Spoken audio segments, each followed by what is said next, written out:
A 17-year-old girl set out for school one morning, but she never arrived.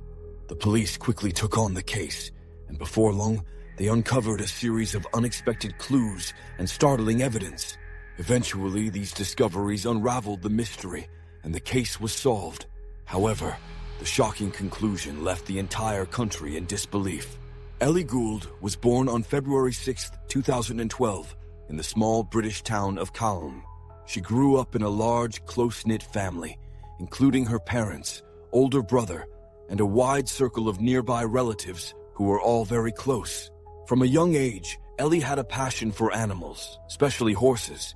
Her parents frequently took her to a local farm, and at one point, they decided to buy her a pony. Ellie soon began riding and competing, achieving good results in various competitions. In the future, she dreamed of studying psychology at university and then joining the mounted police. By early 2019, 17-year-old Ellie was finishing her final years of school. She had many friends, as she was friendly and did her best to avoid conflicts. Earlier that year, a classmate had asked her out, and they had recently started dating. On the morning of May 3rd, Ellie woke up early, preparing for school. She didn't have classes until noon, so she planned to attend only a few periods. She arranged for a friend to pick her up later, said goodbye to her parents as they left for work, and waited. A few hours later, Ellie texted her friend, saying she decided to skip school for the day and stay home, telling her friend not to come by. Thinking Ellie just wanted to avoid going in for a couple of classes, her friend went on without her. Around 3 p.m., Ellie's father returned from work. When he walked into the kitchen, he was confronted with a heartbreaking sight.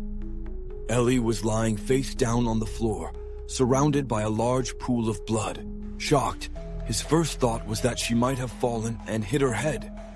But then he noticed the blood traces across the kitchen. He saw a knife in her neck, with her hands clasped around the handle. Her father immediately called emergency services and tried to administer first aid, following the dispatcher's instructions.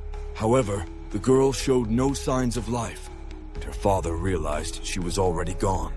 When the paramedics arrived, they could only confirm her death, determining that she had been deceased for at least 4 hours. They also noted numerous stab wounds on her body, primarily around her neck. Eli's parents couldn't believe what was happening.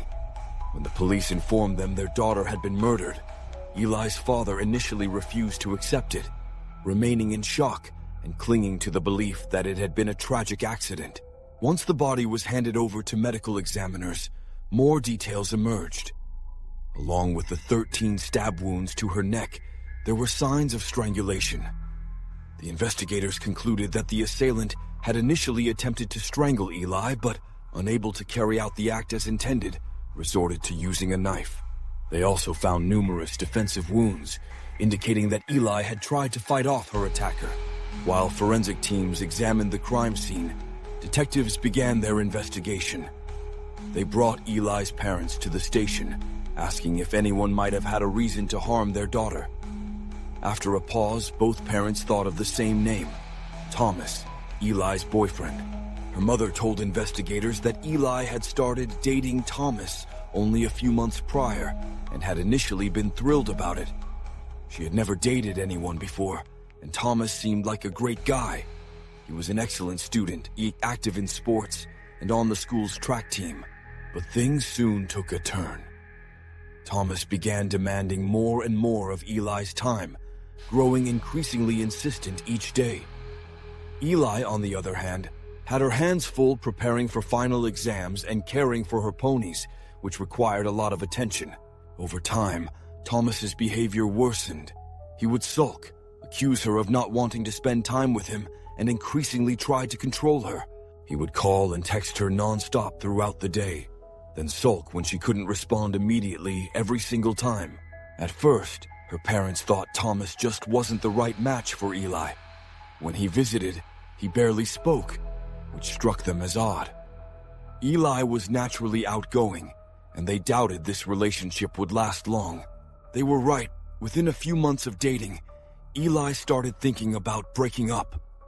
Thomas's behavior had become increasingly uncomfortable, and she wanted to focus on her exams and preparing for college applications.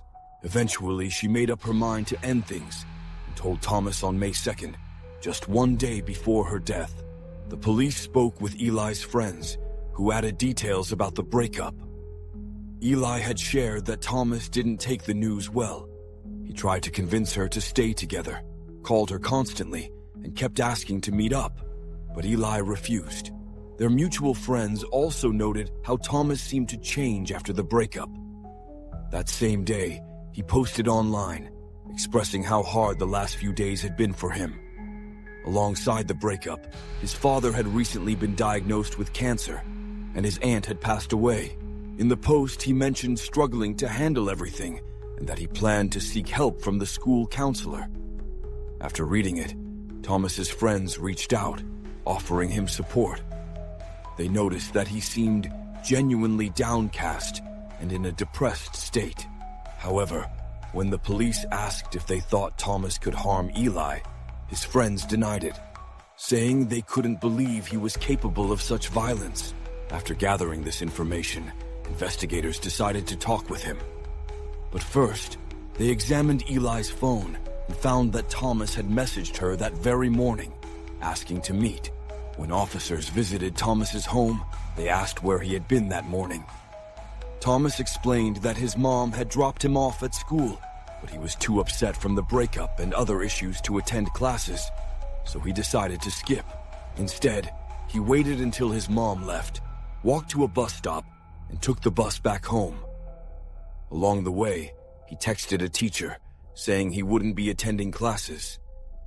After returning home, he claimed he stayed in, just resting for the remainder of the day. During the conversation, he asked if everything was okay with Eli, at which point the police informed him of her death.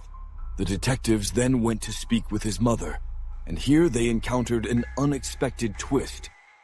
She confirmed dropping her son off at school, but said that when she returned home shortly after, Thomas wasn't there. The police decided to question Thomas again. He admitted that he hadn't wanted his mother to know he'd skipped a full day of school, so he had hidden in his closet, waiting for her to leave for work. Throughout this exchange, detectives noted fresh scratches on his face. When asked about them, Thomas said he'd scratched himself, but the investigators were skeptical. Given the medical examiner's report indicating Eli had tried to fight off her attacker, these injuries could have been sustained during the struggle. Officers also spoke to Eli's neighbors, and one neighbor shared an interesting observation.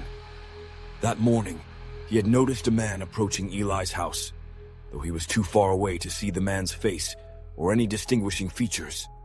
However, he described the man's clothing. The police decided to verify Thomas's alibi by checking the location data from his smartphone.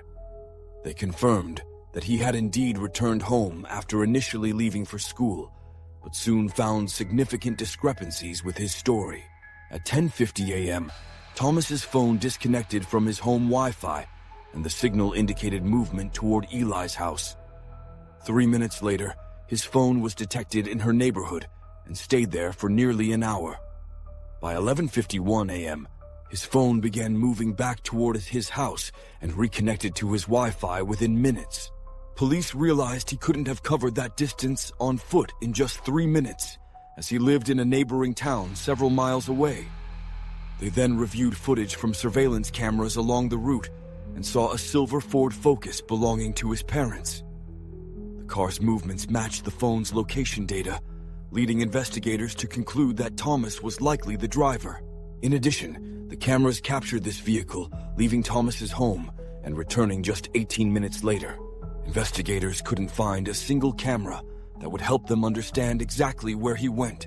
They only managed to narrow down the general area where Thomas might have been, so officers headed there to search. Based on the brief time he appeared to spend there, the police suspected he might have disposed of some evidence. This hunch was soon confirmed. After searching the wooded area, officers discovered a trash bag containing blood-stained rags and an apron. This was enough to initiate a search of Thomas's home. When asked about the clothes he had worn that morning, he claimed they were in the washing machine. Officers seized them for analysis. They also submitted his shoes for testing, and specialists quickly found traces of blood on nearly all his clothing. Although Thomas had attempted to wash away the stains, forensic experts managed to extract a DNA sample from what remained of the blood. The analysis confirmed that it matched Ellie's blood, as did the stains on the rags found in the woods. Additionally, Thomas's clothing fit the description provided by Ellie's neighbor, who had noticed a man near her house that morning. Together with other evidence, a clearer picture of the events began to emerge. According to investigators, it appeared Thomas had planned the crime in advance.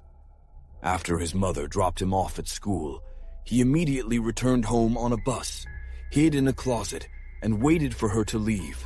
He then took the family car and drove to Ellie's house. She likely let him in, perhaps believing he just wanted to talk, and the two ended up in the kitchen. According to medical experts, Thomas first attempted to strangle his victim, sustaining multiple scratches in the struggle. However, when he was unable to kill her this way, he grabbed a kitchen knife and inflicted 13 stab wounds. For the next hour, he tried to clean up the crime scene, as evidenced by blood-stained rags and smears across the kitchen. He placed these rags in a trash bag and attempted to wash his sneakers in the sink, where blood traces were later found. Thomas then wiped the knife with a kitchen apron, likely trying to remove his fingerprints, before tossing the apron into the bag. Afterward, he placed the knife in Ellie's hand and held it near her neck, apparently hoping to stage the scene so police might believe she had harmed herself, throwing off suspicion from him. One unusual discovery was a message Ellie's friend received, in which Ellie supposedly said she would be skipping school and asked not to be picked up. Investigators concluded that this message was sent after her death, likely by Thomas himself. It appears he used her iPhone, unlocking it with her fingerprint to send the message. But Thomas's actions didn't end there. After placing his clothes in the washing machine and discarding the evidence bag in the woods, he encountered a neighbor and asked for a ride back to school. There, he attended his remaining classes, chatted with friends, and visited the school nurse, sharing that he had been struggling emotionally in recent days. Concerned, the nurse contacted his mother, who came to take him home. Later that day, he posted on social media, mentioning his recent breakup with Ellie and hinting at other personal issues. At this point, Ellie's body had yet to be discovered, and police believed Thomas might be trying to establish an alibi.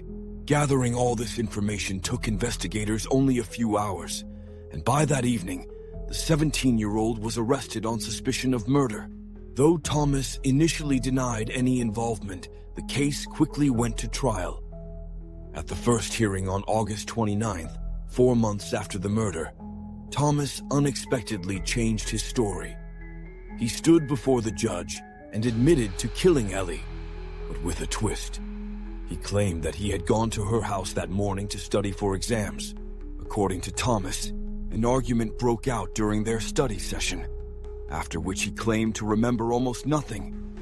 He mentioned only vague recollections of attempting to strangle her, while insisting that everything after that was completely erased from his memory. The prosecution, however, dismissed this story, pointing out several inconsistencies. First, Ellie had made it clear to friends and family that she didn't want any further contact with Thomas, making his claim of studying together highly questionable, especially given that Ellie's friend was scheduled to pick her up soon. Second, his supposed memory lapse didn't align with the extensive effort he took to clean the crime scene, attempt to stage Ellie's death as self-inflicted, and carefully craft an alibi by returning to school and acting normal. He had even sent a message from Ellie's phone to cover his tracks. Given these factors, the court sided with the prosecution, and in November 2019, Thomas was found guilty of murder. Before his sentencing, Thomas made a final statement, apologizing to Ellie's family and expressing regret for his actions. However, an issue arose regarding his age at the time of the crime. Since he was only 17, this impacted his sentencing. The judge sentenced him to life in prison with eligibility for parole after 12 years, adding an additional 5 years for the brutality of the crime.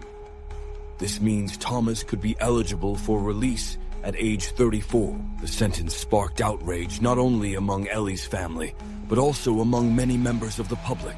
People couldn't understand how someone who had committed a premeditated murder could receive such a short sentence. Yet no one was able to influence the court's decision. Ellie's father voiced that the verdict jeopardized the safety of other women who could become victims if Thomas were ever released.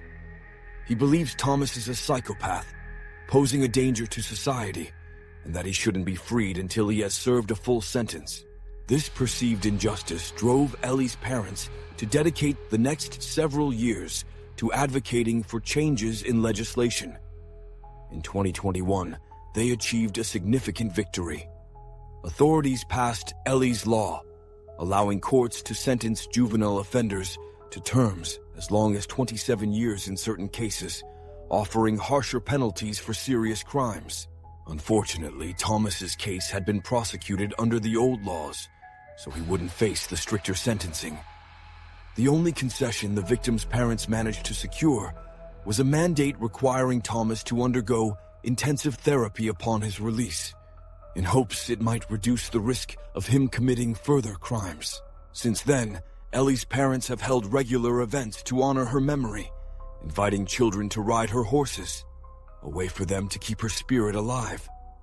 As her mother shared, these gatherings provide some small comfort and help ease the pain of loss, as horseback riding was Ellie's greatest passion. Feel free to share your thoughts on this story in the comments, and don't forget to like this post if you found it meaningful.